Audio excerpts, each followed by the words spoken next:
로마서 8장 26절부터 공부할 것인데, 여러분 성경 전체를 계란으로 취급하면 로마서는 계란의 노란 자위입니다. 그리고 또 로마서 전체를 취급한다면 로마서 전체가 계란이라면 로마서 8장은 노란 자위입니다. 그렇기 때문에 로마서 8장은 성경 중에 성경이요 하나님이 우리에게 대해서 계시하신 말씀 중에 말씀인 것입니다. 로마서 8장은 정말로 귀한 하나님의 계시입니다. 그럼 26절 우리 다 같이 읽겠습니다. 이와 같이 성령도 우리 연약함을 도우시나니 우리가 마땅히 빌 바를 알지 못하나 오직 성령이 말할 수 없는 탄식으로 우리를 위하여 친히 간구하시느니라. 성령도 우리 연약함을 도우시나니, 여러분 하나님은 삼위일체 하나님이십니다. 아버지 하나님과 아들 예수님과 아버지와 아들로부터 나온 성령 하나님, 삼위일체 하나님이십니다. 하나님은 절대 고독한 하나님이 아니십니다. 아버지와 아들과 성령 삼위 하나님께서 하나로 일하시기 때문에 그곳에 사랑이 넘쳐납니다. 아버지와 아들과 성령이 하나로 묶어는 것은 사랑입니다. 그렇기 때문에 하나님은 사랑이죠. 사랑 아니고는 이렇게 묶어질 수가 없어요. 절대 사랑입니다. 그게 추호도 틈이 나지 않습니다. 아버지와 아들과 성령 사이에 갈등은 없습니다. 완전한 사랑이 완전히 아버지와 아들과 성령 삼위 하나님이 일체로 한 하나님으로 일하게 만들어주시는 것입니다. 그런데 구약 4,700년 동안에는 하나님께서는 아버지로 계시죠. 아버지가 정면에 나와서 일하시고 예수님이 나타났을 때는 야훼의 사자로 나타나셨습니다. 호렙의 가시는 굴에서 야훼의 사자가 나타나서 모세를 만났다고 말할 때 그곳에 야훼의 사자는 바로 구약시대 예수님이십니다. 일반 천사는 그냥 천사라고 합니다. 그러나 하나님의 아들 예수님이 나타날 때는 야훼의 사자로 나타나십니다. 그리고 구약시대는 하나님의 성령은 하나님의 영으로 나타나셨습니다. 아버지가 정면에 서서 일하시고 야훼의 사자로서 아들 예수님은 아버지 배후에서, 성령은 그 배후에서 역사해서 야훼 하나님이 정면에서 일하셨습니다. 야훼 하나님께서 여러 부분과 여러 모양으로 제사장, 왕, 선지자를 통해서 우리에게 말씀하셨습니다. 그러나 이제 야훼 아버지께서 때가 참에 그 아들 예수 그리스도를 육신의 몸으로 보내십니다. 야훼의 사자가 이제 예수님으로 오신 것입니다. 예수님은 인류를 죄에서 구원한다는 이름인 것입니다. 그러므로 야훼의 사자인 하나님의 아들이 예수 그리스도라는 이름으로 육신을 쓰고 세상에 오시자 아들의 시대가 왔습니다. 이제 예수님께서 정면에 나서고 아버지는 예수님 배후에서, 성령님도 예수님 배후에서 일을 하셨습니다. 예수님께서 하늘나라의 복음을 선포하시고 그런 십자가에 못 박여 몸을 찢고 피 흘려 죽었다가 부활하심으로 아버지께서 계획하신 뜻을 다 이루셨습니다. 그래서 예수님이 승천하시자 그 다음 오신 분이 보혜사 성령이십니다. 오순절날 성령께서 강림하셨습니다. 그래서 성령 시대가 돌입한 것입니다. 여러분 오늘날 우리가 사는 이 시대는 성령 시대입니다. 이제는 아버지도 성령을 통해서, 아들 예수님도 성령을 통해서 역사하십니다. 성령을 통하지 않고는 나타나지 않습니다. 그렇기 때문에 성령이 오셔서 오순절날에 교회가 설립되고 이제는 성령을 통해서 하나님 아버지와 예수님도 역사해 주신 것입니다. 그렇기 때문에 성령을 통하지 않고는 하나님께서 역사하지 않습니다. 우리 모든 역사는 성령을 통해서 하죠. 제가 지금 여러분에게 말씀을 전하는데 이 말씀이 직접 여러분 귀에 돌아가는 건 아닙니다. 여러분과 나 사이에 공기가 있어가 공기가 진동을 해서 여러분 귀에 들어가는 것입니다. 이것이 진공이면 제가 아무리 외쳐도 여러분에게 한 말도 전달되지 않습니다. 공기가 바로 여러분 속에 들어가는 매체가 되는 것입니다. 이처럼 아버지 하나님과 예수님의 역사도 성령을 통해서만 우리에게 다가오는 것입니다. 성령 없이는 안 돼요. 오늘날 그러므로 이 성령 시대에 성령님을 모른다는 것은 이것은 아버지와 아들도 모른다는 것입니다. 성령님 인격으로 와 계시는데 항상 성령님을 인정하고 환영하고 모시드리고 의지해야 되고 성령 충만해야 됩니다. 성령님의 감화 감동으로 우리가 회개하고 예수를 구주로 모시면 보혈로 씻음 받자 성령이 우리를 성전 삼고 들어와 있습니다. 성령을 받죠. 예수 믿으면 성령 받습니다. 그러나 성령을 받는 것하고 성령으로 충만한 것하고는 틀립니다.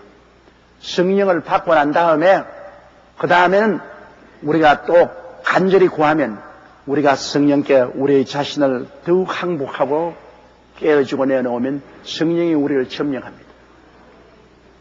여러분, 이 세상에도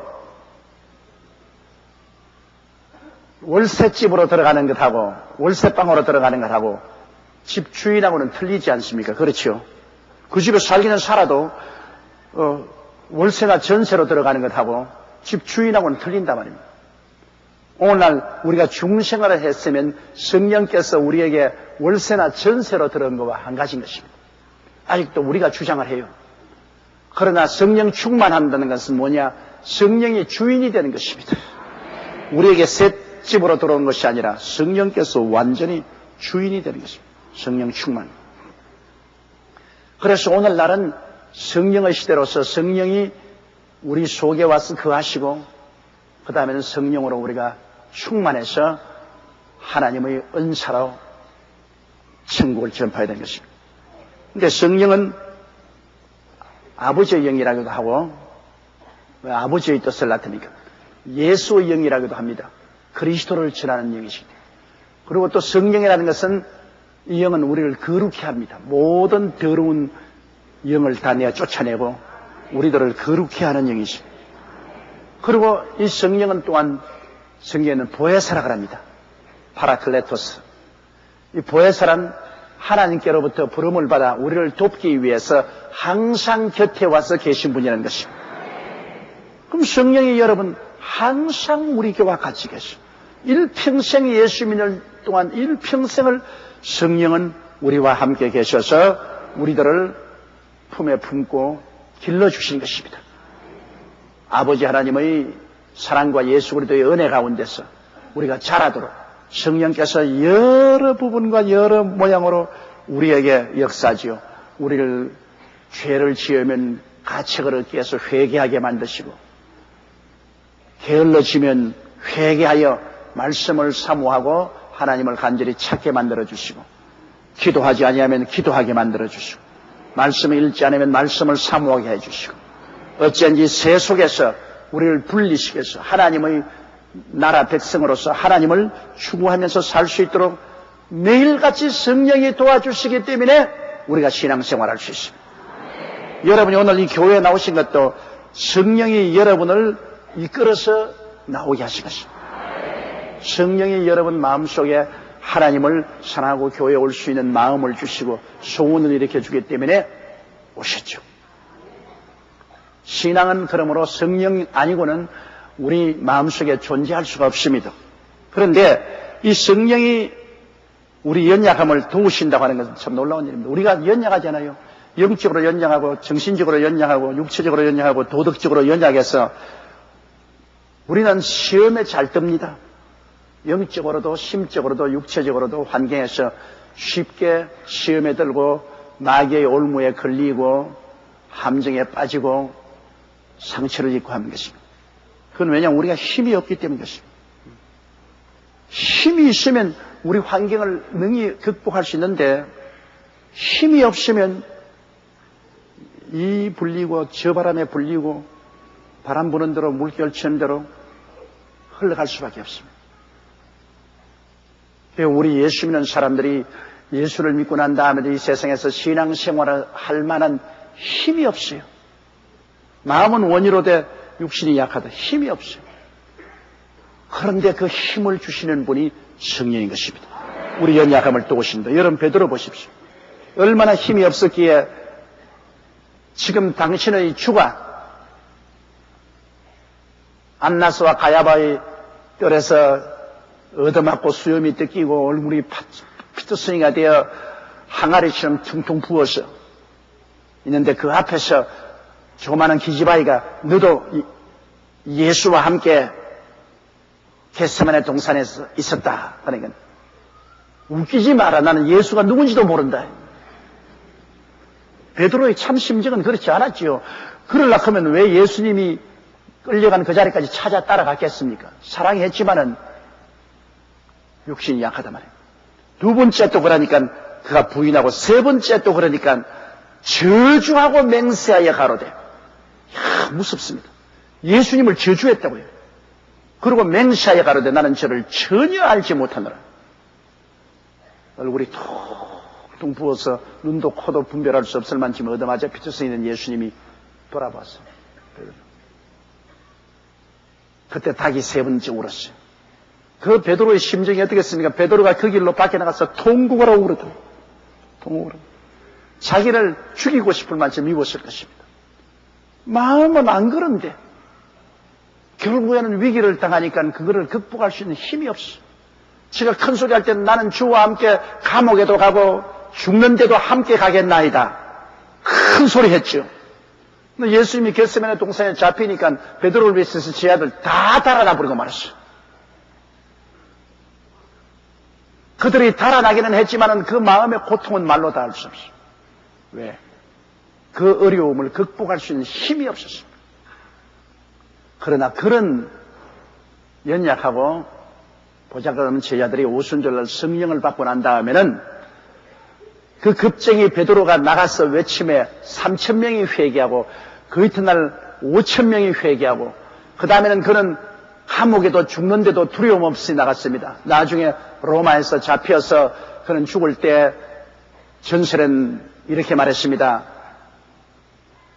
주님께서 십자가에 바로 못 박혔는데 나는 주님을 3번이나 부인한 사람으로 나는 바로 십자가에 못 박힐 자격이 없다. 나를 거꾸로 매달려. 그래서 베드로는 거꾸로 매달려 죽었다고 합니다. 그래도 그는 부인하지 않았습니다.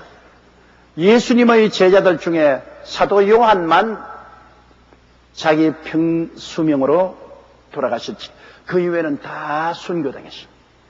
예수님을 버리고 도망치던 그들이 성령을 받고 난 다음에 사자같이 용맹한 신자들이 되어서 그들은 다 자기의 순교의 피로서 신앙의 도장을 찍은 것입니다. 이것이 성령 받기 전에 제자들하고 성령 받은 후에 제자들이 다른 점인 것입니다. 성령 받기 전에는 마음은 원이로 돼 육신이 약했습니다. 그러나 성령을 받고 난 다음엔 마음이 원하는 대로 성령의 도우심을 받아 육신의 연약함을 극복할 수가 있는 것입니다. 이렇기 때문에 성령을 받아야 돼요. 성령을 받지 않고는 우리 마음대로 신앙생활을 하지 못합니다. 성령이 우리 연약함을 도와주십니다. 주님을 사랑하는 그에도 도와주시고 연장하여 기도를 잘못할 때 기도하게 도와주시고 신앙도 도와주시고 거룩한 삶을 살지 못할 때 성령이 우리를 도와주셔서 회개하고 자복하고 거룩한 삶을 살도록 우리에게 변화의 역사를 베풀어 주십니다. 성령도 우리 연약함을 도우십니다.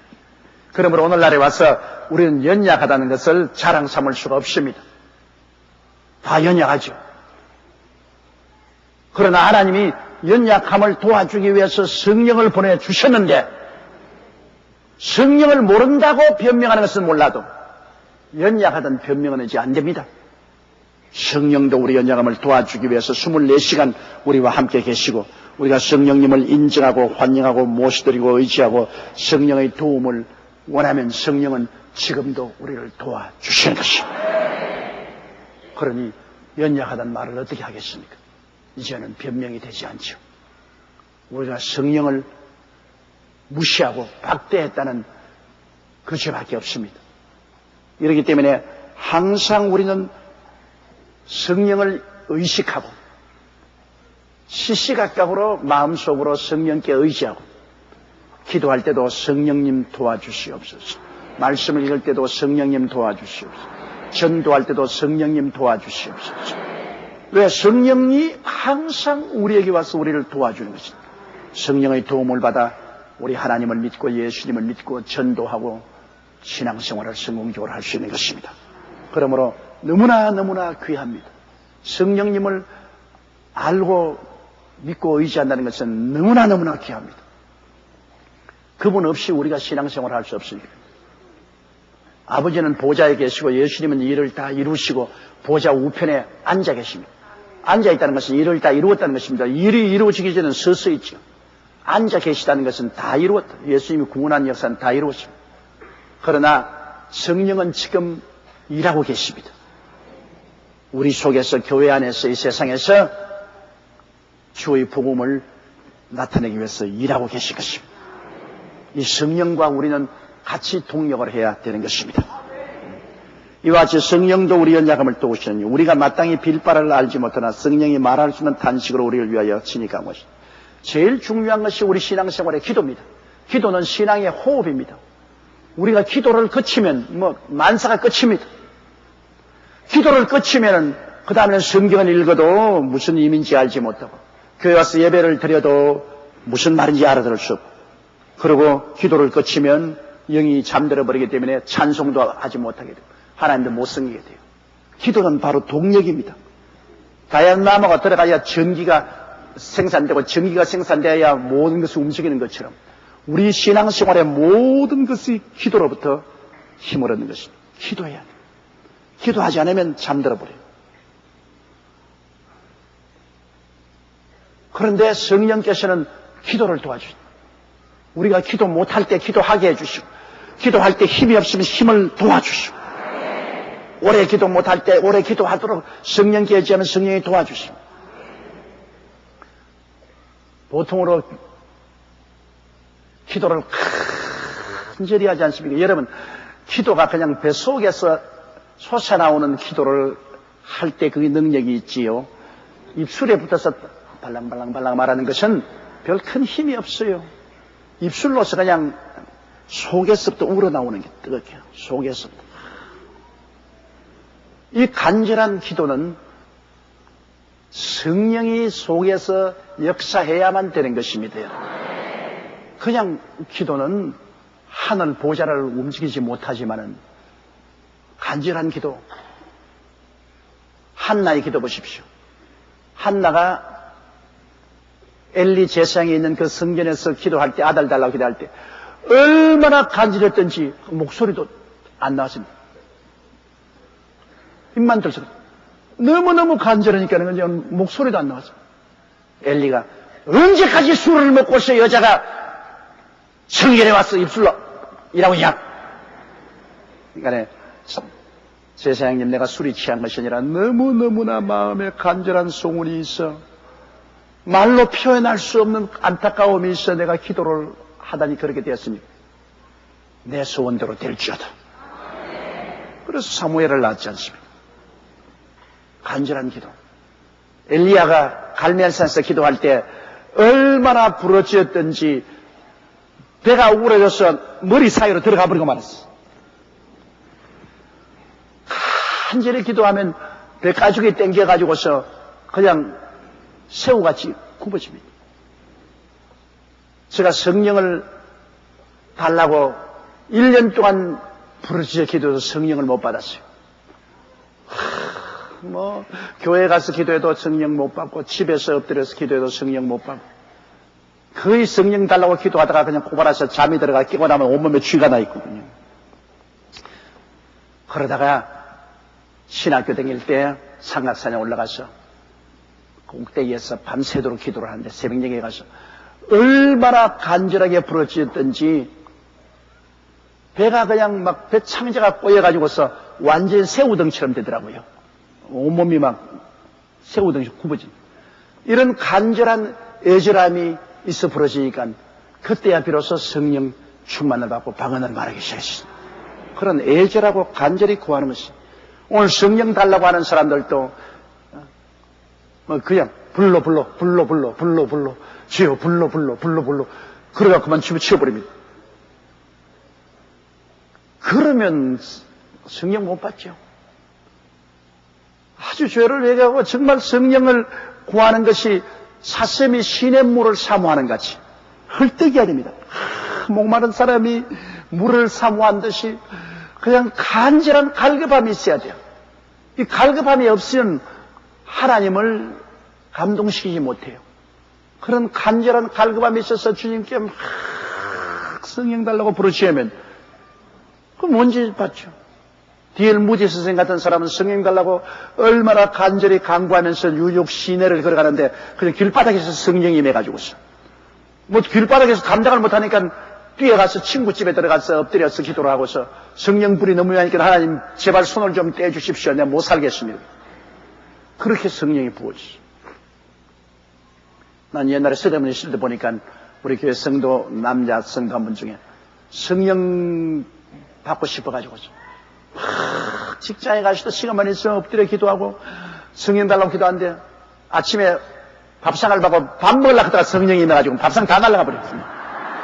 막 진동을 하고 막 해가지고 밥상 다 날아가 버리고 호감 감추고 뛰고 꿀리고 뭐 아침에 성령이 충만히 받았어요. 그 갈급한 마음을 가지고 주님을 찾으면 언제 주님이 찾아오실지 모르는 것입니다. 하나님 찾아오시고. 그러니까 말할 수 없는 탄식으로 기도하는 것. 오늘날 되게 막 그냥 의식적으로 기도하지만은요. 사람들이 어려운 공공한 데 처하게 되면은 그때는 말할 수 없는 탄식으로 기도하잖아요. 마음을 다하여 부르신 기도. 그때 성령의 우리 기도를 도와주실 때는 그런 간절한 탄식을 가지고 기도할 수 있게 되는 것입니다.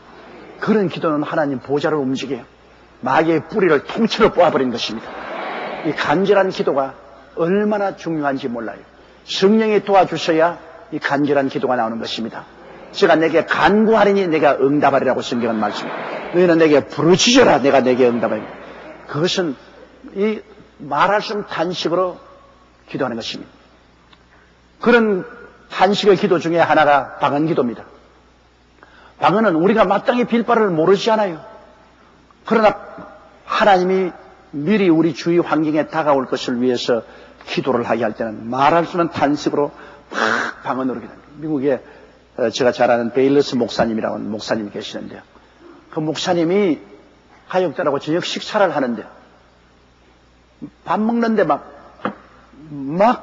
말할 수 없는 탄식이 속에서 끓어오르면서 기도해라. 그래 밥 먹다 말고 그냥 꿇어 앉아가지고서 뭘 위해서 기도할지 모르겠습니다.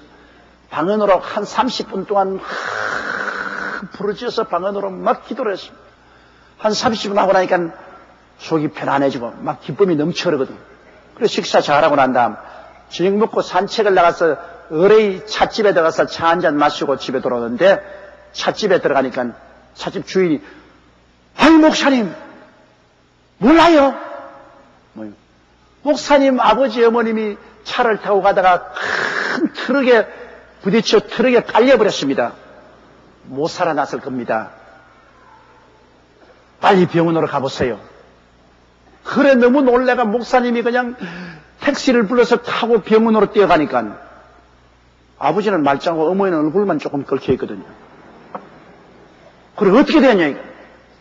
그 아버지 하는 말이 차를 타고 오다가 큰 트럭하고 정면으로 부딪혔는데 어느 큰 손이 나타나더니만 그 아버지와 어머니를 밖으로 그냥 차 밖으로 밀어내버렸어요.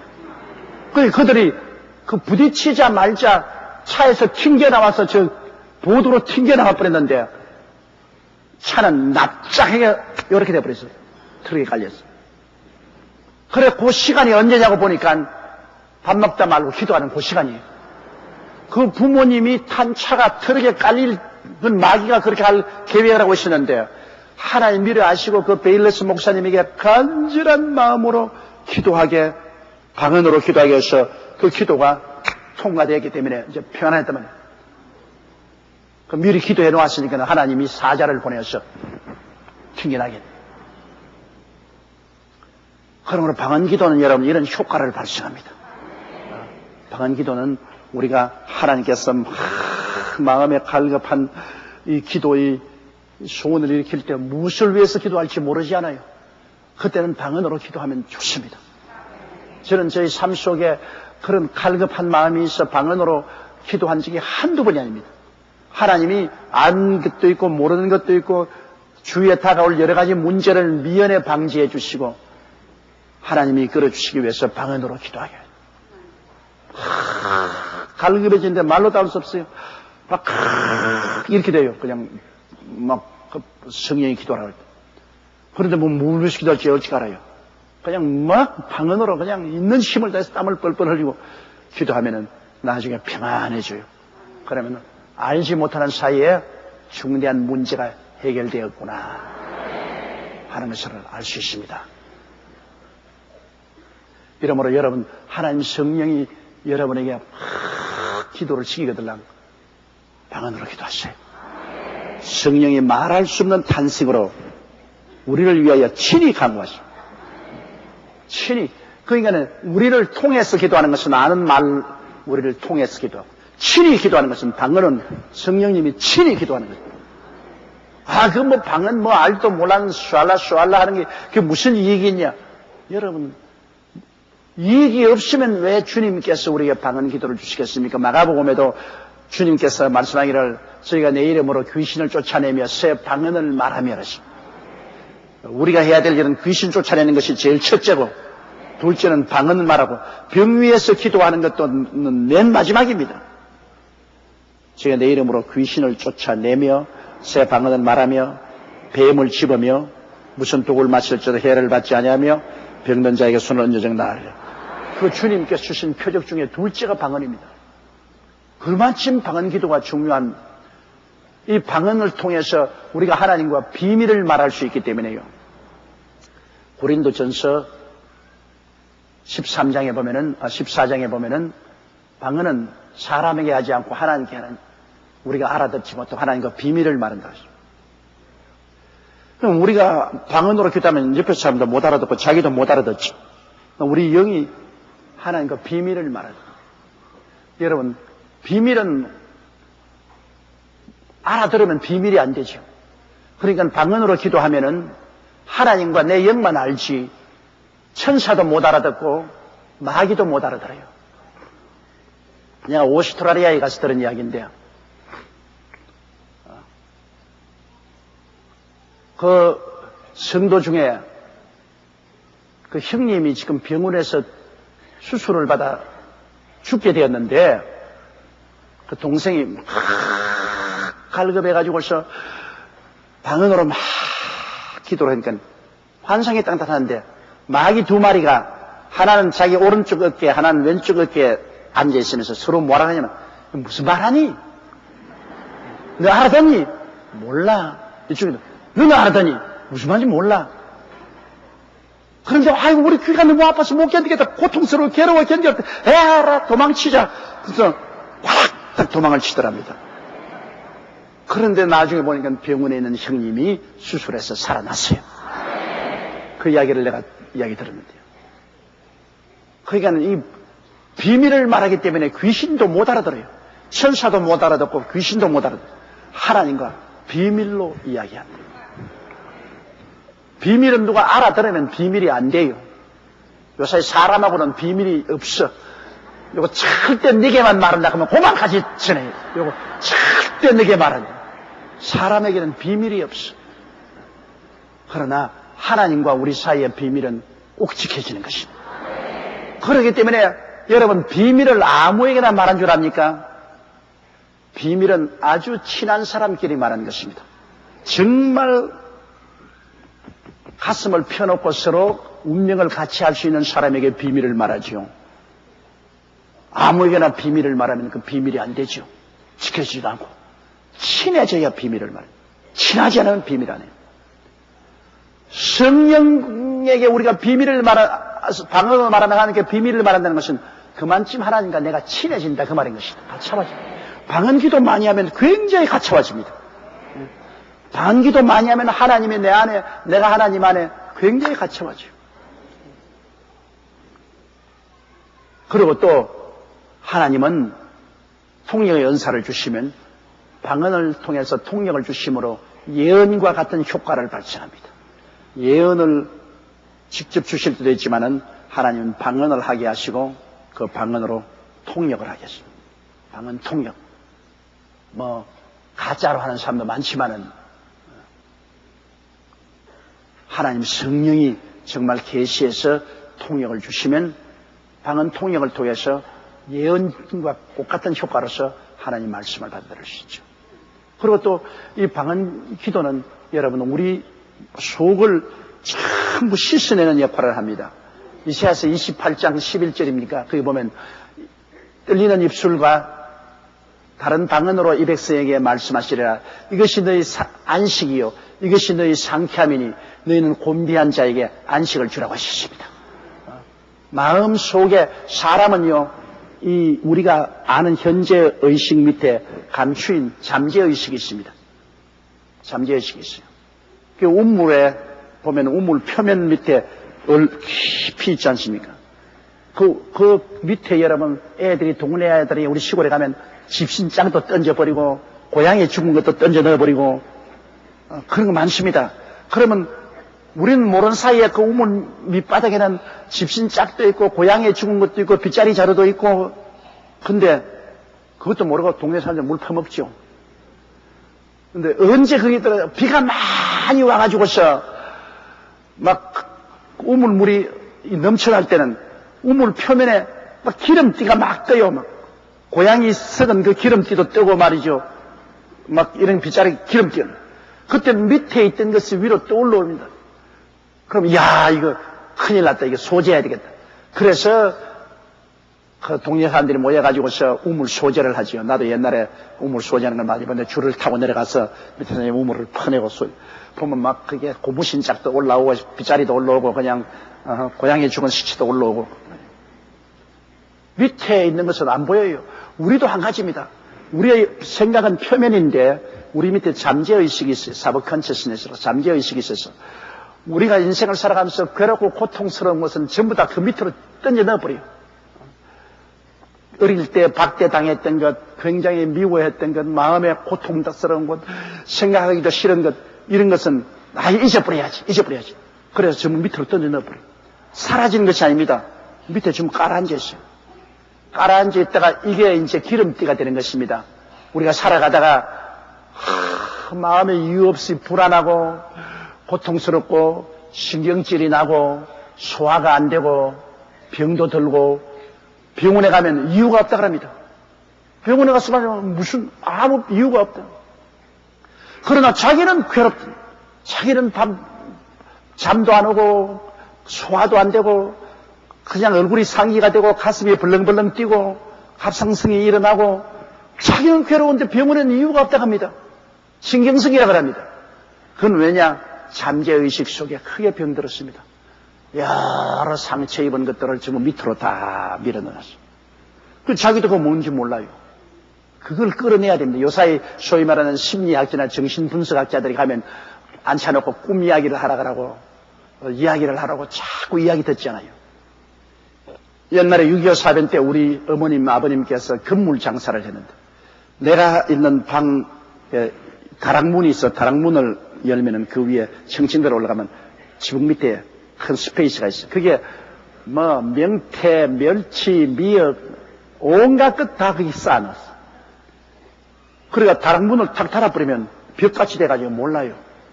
나는 늘 그 집에 살았기 때문에 아무 냄새가 나는데 한 번은 내가 친구들을 우리 집에 데려오니까 딱 들어오면 와 고리타분한 냄새야. 이거 뭐야? 그런데 다락문을 딱 달아보니까 벽같이 되어 있으므로 뭔지 모르지만은 그 방 안에는 아무것도 없는데 나는 그 냄새에 전혀 모르겠는데 그 친구들은 와서 멸치 냄새 그리고 오징어 냄새 명태 냄새 막 합쳐서 고리타분해. 이게 뭐야? 이 방에 뭐가 있어?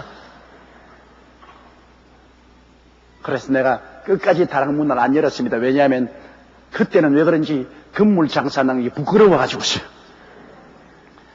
몰라 냄새 안 나는데 무슨 냄새가 나? 나면 네 코가 나쁘지 무슨 냄새가 나? 야 이 자식 이거 완전히 냄새 투성인데 이게 뭔지도 모르고 산다. 다락이 있었거든.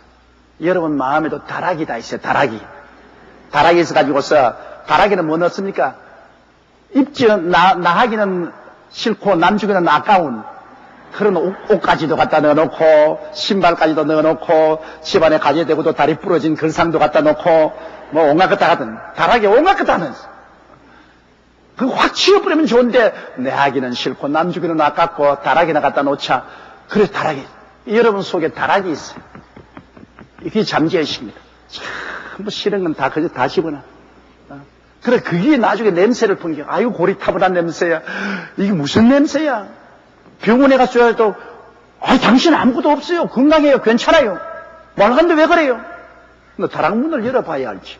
근데 다락문 열기가 얼마나 힘듭니까? 요사이에 뭐 정신분석학자나 심리학자들이 그거 자꾸 묻고 다락문 열어가 소지하려고 애를 쓰는데 잘한대요.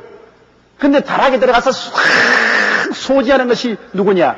우리 다락은 우리 영인데요. 우리 마음 속에 있는 잠재의식이라는 것은 우리 영을 말합니다. 우리 영에 들어가는 것은 성령밖에 들어갈 수 없습니다. 성령이 방언이란 빗자루를 가지고 막 쓸어버려 그냥 빗자루를 가지고. 그 미국의 정신병학자들의 통계를 보니까 오순절 교인들 중에 방언을 말하는 사람들이 거의 정신병자가 없다고 합니다. 왜? 방언으로 기도하니까 성령이 방언이란 빗자루를 가지고서 속을 그냥 다락을 다 청산을 해줘. 이러므로 이사야서 28장 11절에 있는 말씀대로 곤비한 자에게 안식을 주라. 마음이 곤비하고 괴로운 사람에게 안식을 주라. 그것은 어떻게? 떨리는 입술과 다른 방언으로 이 백성에게 말을. 여러분 성령 받을 때 완전히 방언 못한 사람 뭐 어린애가 뭐 하고 입술을 갈기. 그러나 떨리는 입술을 한 사람도 있어요. 그러나 그건 좀 더 입술을 떨고 나면 그 다음 방언이 나와요. 떨리는 입술과 다른 방언으로 이 백성에게 말씀하시라. 이는 너희 안식이요. 이것이 너희 상쾌함이다. 이렇게 방언으로 기도하면 속이 다 소재가 돼 나오니까 마음이 편안해지고 상쾌해지고 마음이 기뻐지는 것입니다.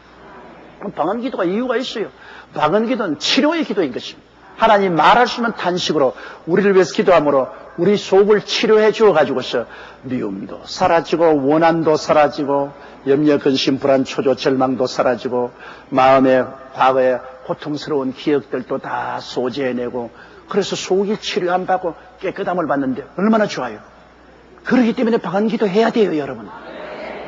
우리 하나님이 우리에게 승리를 주시기 위해서 주시는데 우리가 말할 수 있는 탄식으로 아는 말로 기도도 할 뿐 아니라 방언으로 성령이 직접 기도하게 하면은 우리의 자신을 치료하는 기도를 하게 되는 것입니다. 우리 속이 정리, 정돈되고 치료함을 받을 수 있으니 이 얼마나 좋습니까? 그리고 이 방언 기도를 하면 자신에게 굉장히 덕이 되어요. 성경은 말하기를 방언을 하는 자는 자기의 덕을 세우고 예언하는 자는 교회의 덕을 세운다. 덕이란 말이 무슨 말입니까? 호이코 도메오라고 헬라어인 말하십니다. 호이코스란 말은 집이란 말이고 데모란 말은 이렇게 치어 올라간단 말입니다. 방언을 하는 자는 자기 신앙의 집을 치어 올라가고 예언하는 자는 교회 신앙의 집을 치어 올라간다. 그러니 내 신앙이 점점 강해진다. 방언을 말하는 자는 자기 신앙의 덕을 세우고 예언을 해서 사람들이 알아듣게 하면 듣는 사람마다 신앙의 덕이 올라간다. 그러니까 방언하는 것은 자기 개인적으로 얼마나 유익된지 몰라요. 개인적으로 방언을 많이 기도할수록 신앙이 높아지죠. 그렇기 때문에 바울 선생이 뭐라고 하셨습니까? 내가 너희 모든 사람보다 방언 많이 말함을 하나님께 감사하노라. 그 말은 고린도 교인들이 합쳐서 하는 모든 방언보다 바울 선생은 더 많이 방언으로 말한다는 것입니다. 그 방언 기도 효과가 얼마나 좋습니까? 그러나 이 방언은 남이 알아듣지 못하기 때문에 남이 듣는 데서 하지 말라는 것입니다. 나와 하나님 사이에 하는 것이기 때문에 통역이 없을 때는 남에게 말하면 무슨 말인지 못 알아듣고 시끄럽기만 하기 때문에 사람들이 비난을 합니다. 예언은 알아들으니까 사람들이 고개를 끄덕거리고 듣고 회개도 하고 헌신도 하지만 방언은 못 알아듣는데요. 사람이 비난하잖아요. 그러니까 방언은 자기가 기도하는 언어입니다. 자기가 우리 통성기도 할 때 하고 그리고 혼자 기도할 때 하지. 사람들 안 있는 데서 방언으로 기도하면 못 알아듣기 때문에 사람들이 시험에 들죠. 제가 이 강단에서 알아듣는 말로 여러분에게 말씀을 전해야지 내가 서서 여러분 방언으로 막 기도하면 우리 목사 미쳤구나. 지금 뭐 아무도 못 알아듣는데 자기 혼자 뭘 저렇게 슈알라 하고 있냐? 그러지 않을까입니까? 나는 방언 잘했죠. 하나님께 감사도 하고 잘했지만 교인들은 하도 못 알아들으니까 덕이 되지 않잖아요. 그러므로 하나님의 은사는 모두 다 덕을 세우기 위해서 하는 것이기 때문에 방언을 하는 사람은 통성기도할 때 혼자서 하나님과 기도할 때 하세요. 그리고 많이 하세요. 저는 방언 기도 많이 합니다. 저는 아는 말로 기도하고 방언으로 기도합니다. 아는 말로 기도하고 방언으로 기도하고 방언으로 기도하고 아는 말로 기도하고 그 방언 기도를 많이 함으로 내 영혼이 개발됩니다. 내 영혼이 덕이 쌓아서 개발되어야 성도들에게 또 맛있는 꼴을 먹일 수가 있잖아요. 방언 무엇 때문에 하느냐? 그거 모르는 사람이 그런 말 하는 것입니다. 방언이 얼마나 귀한지 모르는 사람이에요. 그리고 방언은 표적이 돼요. 여러분, 내가 방언으로 기도하면 마음속에 요사이도 나는 그런 참 신기한 생각이 생겨요. 야, 이거 어떻게 내 입에서 이런 말이 나오노? 이건 내가 지어서 하는 말도 아니고 내가 생각해서 하는 말도 아니고 그냥 내 영이 하나님 성령을 통해서 직접 말하니까 내 속에 내 영이 있구나. 내 마음은 모르는데 내 영이 직접 이야기하니까 내 영이 있구나. 야, 성령이 정말 살아계시구나. 그래서 내 영을 통해서 이렇게 말을 하고 계시는구나. 내 신앙의 표적이 돼요. 그냥 믿는 것도 좋지만은 방언으로 하면은 할 때마다 내가 신앙의 표적이 나와요. 내 영이 있고 내 영을 통해서 성령이 말씀하시니 성령이 함께 계시고 속에 있다더니 진짜구나. 내 속에 있어서 성령이 나를 통하여 말씀하시는구나. 이러한 확증을 얻게 되니까 우리가 신앙에 큰 도움이 되는 것입니다. 이처럼 성령도 우리 연약함을 도우시나니 우리가 마땅히 빌 바를 알지 못하는 마땅히 빌어야죠. 큰 문제가 생겨서 마땅히 기도를 해야 되겠는데 마땅히 빌 것을 우리가 모른다. 코앞에도 일어날 걸 모르고 있는데 성령은 다 알고 계시니까 우리를 위하여 말할 수 없는 탄식으로 기도를 해 주실 것입니다. 이 성령님의 도우심이 얼마나 감사합니까? 그러므로 아는 말로 기도하고 성령으로 기도하는 여러분 되시기를 주의 이름으로 축원합니다. 방언 기도하는 사람 한번 손 들어보세요. 방언 기도하는 사람. 아직 못하는 사람 부끄럽지만 한번 손 들어보시오. 못하는 사람도 많지요. 용용 죽겠지.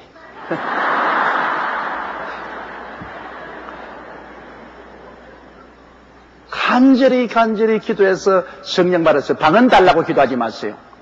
성령 달라고 충만 달라고 기도하십시오. 성령이 충만하면 방언이 나오게 되는 것입니다. 성령 충만이 달라고 기도하고 이미 방언 말하는 사람도 기도를 많이 안 해가지고서 방언이 유창하게 뱃속에서 나오지 않고 입술만 달싹달싹하는 사람이 있어요. 기름 부으심이 많이 사라진 사람입니다. 뜨거운 열정으로 방언이 나오지 않고 입술만 달랑달랑 이런 사람은 재충만 받아야 됩니다.